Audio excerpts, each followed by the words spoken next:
Magandang umaga Pilipinas! Ngayon po ay Martes, December 9, 2025 at narito ang pinakahuling ulat sa lagay ng ating panahon.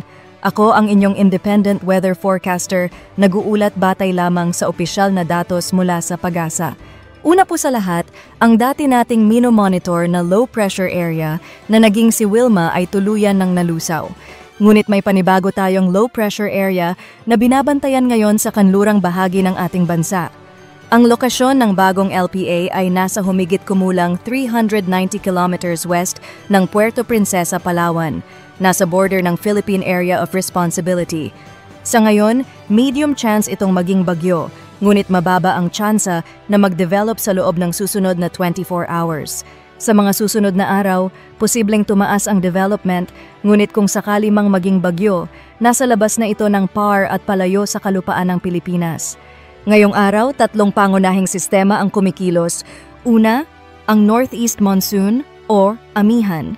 Umiiral sa malaking bahagi ng Northern at Central Luzon. Nagdudulot ng malamig na hangin, maulap na kalangitan at mahihinang pag-ulan. Ikalawa, ang Easterlies. Mainit at maalinsangang hangin mula Pacific Ocean. Nakaapekto sa Bicol Region at Eastern Visayas. At ang pangatlo, shear line.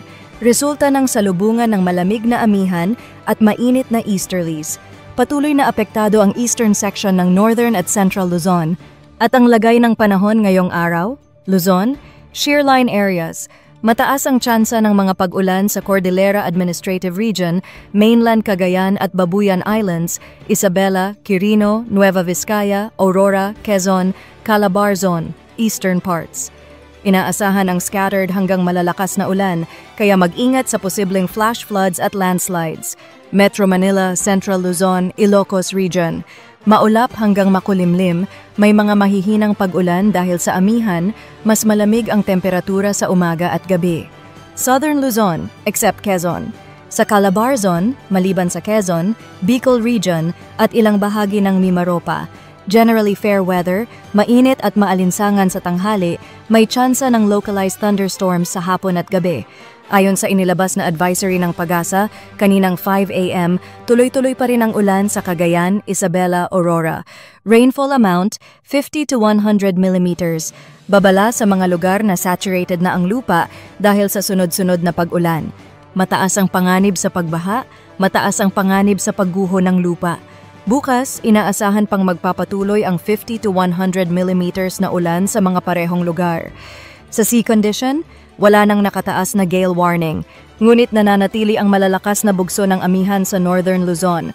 Pinapayuhan ang maliliit na sasakyang dagat na mag-ingat lalo na sa silangang baybayin. Iyan ang pinakahuling ulat panahon ngayong Martes, December 9, 2025. Magandang umaga po sa inyong lahat.